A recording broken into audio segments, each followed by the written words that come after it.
Hello everyone, welcome to economics preparation. आज के इस वीडियो में आपके साथ चर्चा करने वाला हूं 16वें वित्त आयोग के बारे में। कब इसका गठन होता है, कौन इसके चेयरमैन हैं और इसके मेंबर कौन कौन हैं। अगर आप इस चैनल पे नए हैं तो चैनल को सब्सक्राइब जरूर करें, साथ ही साथ इस वीडियो को अपने दोस्तों तक शेयर जरूर करें। 16वें वित्त आयोग के गठन की बात करें, 31 दिसंबर 2023 31 दिसंबर 2023 को श्री अरविंद पनगड़िया की अध्यक्षता में इसका गठन किया जाता है और आप सभी को पता है यह किया जाता है आर्टिकल 280 के अंतर्गत। संविधान के अनुच्छेद 280 के तहत राष्ट्रपति के पास यह अधिकार होता है कि प्रत्येक 5 वर्ष पे एक वित्त आयोग का गठन करेगा। ठीक है ना। तो 16वें वित्त आयोग का गठन राष्ट्रपति के द्वारा किया गया। ये वही अरविंद पनगड़िया हैं जो नीति आयोग के उपाध्यक्ष भी रह चुके हैं। तो आपके लिए ये नए नहीं हैं, इनके नाम से आप पहले से परिचित हैं। अब इसमें बात करें कि मेंबर्स कौन कौन बनाए गए, तो श्री अजय नारायण झा, ये 15वें वित्त आयोग में भी आपने इनको पढ़ा होगा, वहां पे भी ये मेंबर थे, है ना। श्रीमती एनी जॉर्ज मैथ्यू, इनको भी आपने कहीं ना कहीं पढ़ा होगा और इनको फुल टाइम मेंबर बनाया गया है। इसके अलावा डॉक्टर निरंजन राजाध्यक्ष, ठीक है ना, इनको इसमें मेंबर बनाया गया। उसके अलावा डॉक्टर सौम्या कांति घोष, ठीक है ना, इनको मेंबर बनाया गया। इसके अलावा आगे चल करके केंद्र, अब यहां पे आप देख सकते हैं केंद्र सरकार ने मनोज पांडा को 16वें वित्त आयोग का सदस्य नियुक्त किया। ये मनोज पांडा जी जो हैं ये अर्थशास्त्री हैं, जाने माने अर्थशास्त्री हैं, ठीक है ना। तो इनको 16वें वित्त आयोग में क्या शामिल किया गया, यानी कि सदस्य नामित किया गया। और ऐसा क्यों किया गया, एक नाम जो यहां पे आप देख रहे हैं, इन्होंने क्या किया, इन्होंने निरंजन राजाध्यक्ष ने आयोग में शामिल होने में असमर्थता जताई। उसके बाद फिर क्या किया जाता है, मनोज पांडा को इसमें शामिल किया जाता है, ठीक है ना। और ये जो हैं अब जो है फुल टाइम मेंबर बन गए हैं, ठीक है ना। इनको आपने देख ही लिया, ये 16वें वित्त आयोग के चेयरमैन हैं डॉक्टर अरविंद पनगड़िया।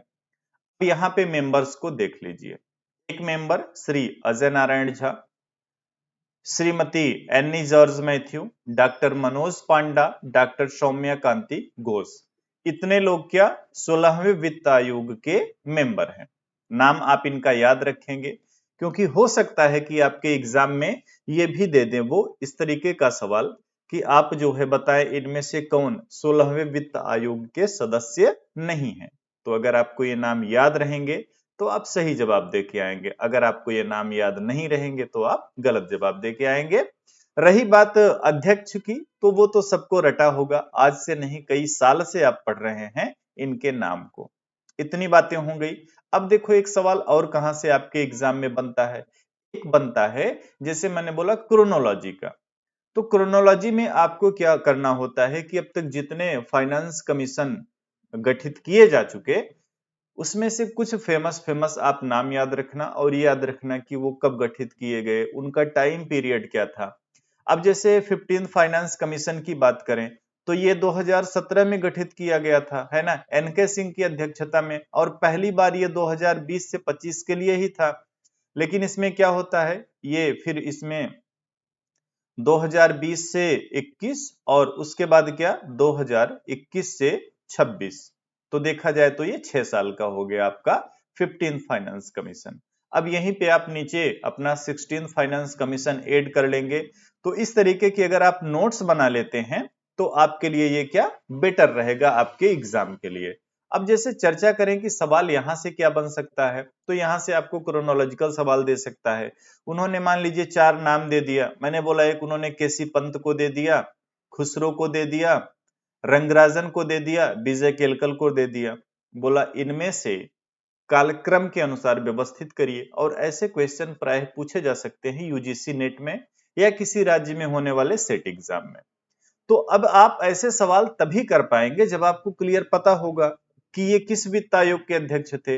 आप ईयर उतना ना याद रखें तो भी चलेगा, लेकिन आपको ये याद होना चाहिए कि इनमें से जो भी नाम है, स्पेशली जो फेमस फेमस नाम है, उनको तो याद ही रखना कि ये कौन से वित्त आयोग के अध्यक्ष थे। जैसे पहले वित्त आयोग केसी नियोगी, तो एक आप शॉर्टकट अपना सकते हो, केसी नियोगी से केसी पंत तक, केसी और केसी नियोगी, केसी पंत।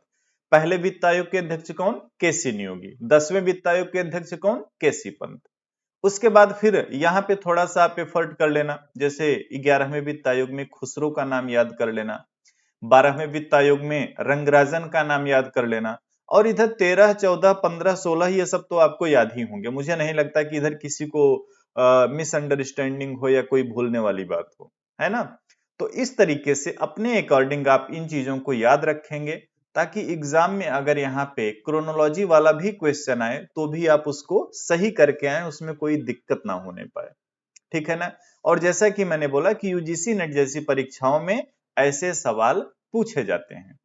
तो यहां तक बातें हो गई। तो देखो अब आपको क्या क्या ध्यान देना है, वित्त आयोग में कहां कहां से सवाल आ सकता है। एक तो मैंने कहा, एक तो बहुत देखो बेसिक सवाल बनता है जो किसी का गलत होगा ही नहीं, ये जो फाइनेंस कमीशन है किस अनुच्छेद के तहत गठित किया जाएगा? 280, ठीक है ना, 280 आर्टिकल 280 के तहत ये गठित किया जाता है राष्ट्रपति के द्वारा। 5 वर्ष या उसमें टाइम जो है बढ़ भी सकता है, जैसे कि आपने 15 फाइनेंस कमीशन में देखा, 1 वर्ष उसका अलग कर दिया और फिर 5 वर्ष अलग। कार्य क्या होता है? जैसे 16वां वित्त आयोग का आपका गठन किया गया है, 16 फाइनेंस कमीशन का आपका गठित किया गया है। अब ये क्या करेंगे? अब ये पूरा अपनी रिपोर्ट तैयार करेंगे, ठीक है ना। अब ये अपनी क्या रिपोर्ट तैयार करेंगे, और ये रिपोर्ट 2025 तक सरकार को उपलब्ध कराएंगे, और ये रिकमेंड करेंगे कि इस बार जो केंद्र राज्यों को टैक्स में से जो हिस्सा देती है वो कितने परसेंट दिया जाए। जैसे कि 15 फाइनेंस कमीशन में आपने क्या देखा था, पहले 42% था, बाद में वो घट करके कितना 41% आ गया, है ना। तो इसी तरीके से इस बार 16वें वित्त आयोग में श्री अरविंद पनगड़िया की अध्यक्षता में यह निर्णय लिया जाएगा, और फिर सरकार को सुझाव दिया जाएगा कि कितने प्रतिशत राज्यों को मिलना चाहिए, कितने प्रतिशत राज्यों को मिलना चाहिए, ताकि वो अपनी विकास क्रियाओं को आगे बढ़ा सके। तो जैसे 2025 में रिपोर्ट दे देंगे, थोड़ा बहुत हो सकता है लेट भी लगे, फिर 2026 तक आपका 15 फाइनेंस कमीशन का टाइम पीरियड है, और उसके बाद फिर क्या 16वें वित्त आयोग का शुरू हो जाएगा टाइम, और वहां पे वो चीजें लागू हो जाएंगी, ठीक है ना। तो यही कार्य होता है। इसके अलावा और भी तमाम सुझाव देने होते हैं, जैसे कि ग्रांट्स इन एड के बारे में, या और एक सबसे बहुत महत्वपूर्ण चीज जो मैं अक्सर फाइनेंस कमीशन में आपसे चर्चा करता हूं, कि जैसे जो राज्यों को धन मिलेगा या राज्यों को जो फंड मिलेगा, उसमें किस राज्य को कितना मिलेगा या किस राज्य को कितना देना है, उसके लिए एक फॉर्मूला तैयार किया जाता है, जो मैं आपको अक्सर जो है जैसे करंट वगैरह का क्लास होता है वहां पे भी आपसे चर्चा कर देता हूं, कि इनकम डिस्टेंस का इसमें कितना वैल्यू है, एरिया का कितना है, पॉपुलेशन का कितना है ना, टैक्स एफर्ट वगैरह हो गया, एनवायरमेंटल इश्यूज हो गए। तो इसी तरीके से 16वां वित्त आयोग भी अपना एक फार्मूला देगा, ठीक है ना, कि किस राज्य को कितना फंड मिलेगा, उस फार्मूले के तहत ये चीजें बताई जाएंगी। तो हम लोगों को इंतजार है 16वें वित्त आयोग की रिपोर्ट का, जो कि सरकार के पास जाएगी, और फिर वो चीजें लागू होंगी, और आपको याद रखनी पड़ेंगी। आप सेलेक्ट रहेंगे तो भी, क्योंकि आपको अपने स्टूडेंट्स को पढ़ाना रहेगा, नहीं सेलेक्ट रहते हैं तो भी याद रखना पड़ेगा, क्योंकि आने वाले एग्जाम में आपको उन चीजों को याद करके जाना पड़ेगा। उम्मीद है ये वीडियो आपको अच्छी लगी होगी। चैनल पे नए हैं सब्सक्राइब जरूर करें। कोई भी क्वेरी है कमेंट बॉक्स आप सभी के लिए ओपन है। थैंक यू एवरीवन, मिलेंगे आपसे नेक्स्ट वीडियो में। Thank you.